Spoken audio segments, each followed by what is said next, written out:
Well, good morning, everybody. I believe we're good to go here. It's looking like it, and welcome to our Power Up today. It is Tuesday, and welcome to Tuesday on this September the 19th. And I know I am just a minute or two late, and I apologize for that. It is ridiculously foggy outside.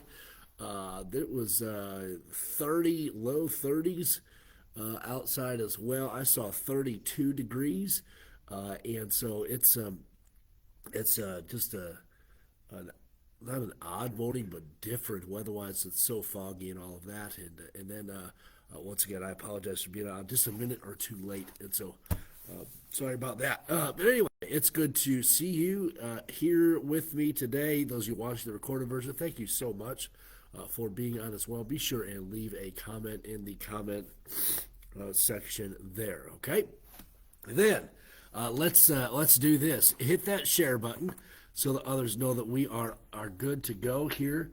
And then we're going to get started here in just a second. Don't forget, services tomorrow night, 6 o'clock. The Rock, our children's ministry, 6 o'clock as well. We're just starting that and excited about it. So I would encourage you to be sure and be here tomorrow night for service. Okay, James chapter number 3, here we go. Let's look at verse number 13. James 3 and verse number 13 today. We're looking at wisdom here, and we've noted that James deals with, talks about wisdom. We noted in verse number 5 of chapter 1, where James says, if any of you lack wisdom, let him ask of God that giveth to all men liberally, and upbraideth not, and it shall be given him. But let him ask in faith, nothing wavering. And so we know that wisdom comes from God, and God gives it to all men liberally. And so we must be asking for that wisdom. The Bible tells us we have not because we ask not. And so let's ask for that wisdom. Now, let's look at verse number 13. It says, who is a wise man and endowed with knowledge among you? Let him show out of good conversation. So that word conversation there speaks oftentimes to the way that we live. But let him show out of good conversation his works with meekness of wisdom. And as we live this life, obviously, we note people who are make wise choices. They live in wisdom. That's what's being talked about here. That good conversation, that good lifestyle, his works with meekness of wisdom. Verse number 14. But if ye have bitter envying and strife in your hearts, glory not and lie not against the truth. And so we see these two thoughts here that are really the enemy of wisdom: bitter envying and strife. Okay, what can we say there? Conflict, creating conflict where there doesn't need to be conflict, verbal conflict. That word envying, desiring something that is that somebody else may have. And so we note that these are enemies of wisdom. They say, and lie not against the truth. Okay, this wisdom, verse 15, this wisdom descendeth not from above, but is earthly, sensual, and devilish. Okay, so that strife leads to poor decision making, and bitter envying leads to poor decision making as well, and goes contrary to what true wisdom is, goes contrary to what God would have for us. It's kind of like this, okay? It's kind of like this. So, as we live this Christian life, I think that probably many of us who watch this, we want to do what God wants us to do. We want to live a successful Christian life. But the battle that we have is with this world, with our flesh, and with the devil, our lust of the flesh and with the devil, okay? That's the battle we have. Okay, some of us are trying to remain worldly and still get all the benefits of having a relationship with Jesus Christ and of walking with Christ. And we think that we can bear fruit, the fruit of the Spirit. We think that we can bear that fruit. We'll look at that maybe here at the end. But we think we can live both lives, and that's just not true. We cannot live both lives. the wisdom that descendeth not from above, but is earthly, sensual, and devilish. And so it's contrary to the wisdom that comes from God. Look at verse number 16. For where envying and strife is, there is confusion and every evil work. Do you feel that in your life, the confusion? Do you feel here's a word that we might hear a lot, the drama.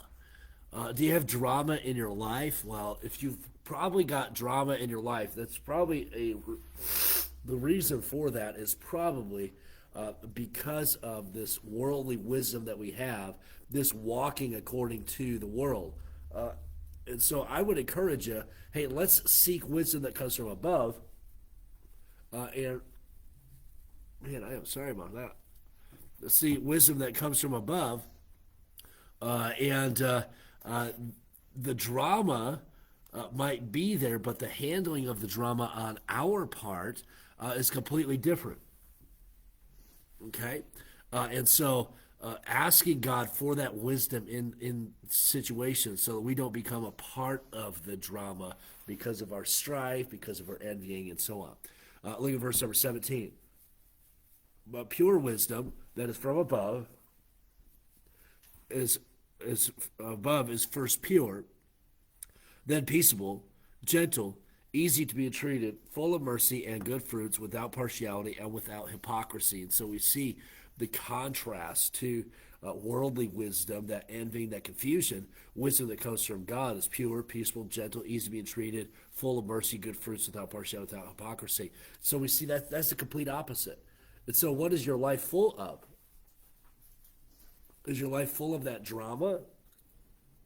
Or is it full of this fruit that is pure, peaceful, and so on? And are you seeking after the right wisdom?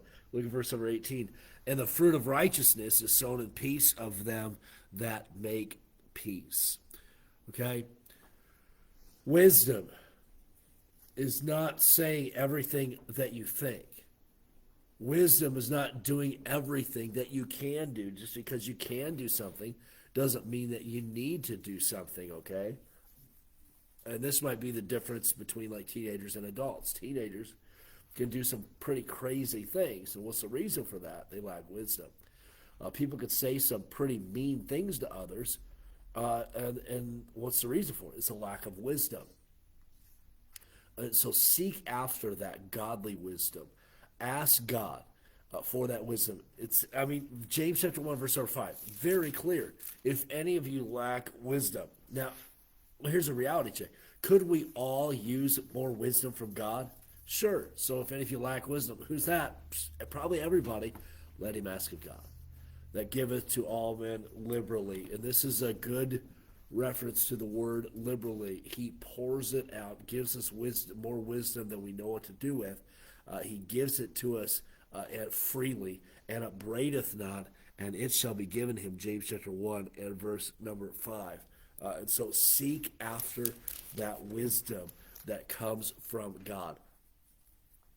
Listen, the world would like you to think that the drama in your life is normal. It's not. It's a lack of godly wisdom. That worldly wisdom leads to, it's earthly, sensual, and devilish. What's it lead to? Bitter envying and strife. Hey, do you see a lot of conflict? It's because of worldly wisdom. Do you see a lot of drama because of worldly wisdom? Now, I'll be honest with you. You have wisdom. That doesn't mean your problems are going to go away. It doesn't mean people are going to go away. It means that you will, by God's grace, handle situations how God would have you handle them. Whether it be a response verbally, a response maybe in your actions and your lifestyle, that is all dependent upon the type of wisdom that you have. Do you have wisdom that comes from God, or do you have that worldly, sensual, earthly, sensual, devilish wisdom? And so, hey, what are you seeking after? Hey, if you're trying to live a life in the world and spiritually, it ain't going to happen. It's got to be all in. Got to be all in for Jesus Christ and seek that godly wisdom. Okay, we're going to end with that today. Trust that was a blessing to you. Sorry that I had the Kleenex out and everything there. Man, my nose is just kind of running and I can't catch it. That wasn't funny at all. But good to have you on today. Hit that share button if you haven't done so already. Let's greet those who are on live. Brian and Cindy, good morning to you. Ingrid, good morning to you. Love you. Have a great day.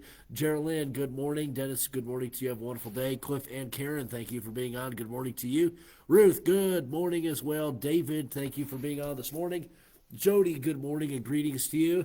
Marion, good morning to you. Thank you for watching live today. And Pat, thank you for being on. Pat, it's about 32 degrees here today. Florida, I assume, is probably a little bit warmer.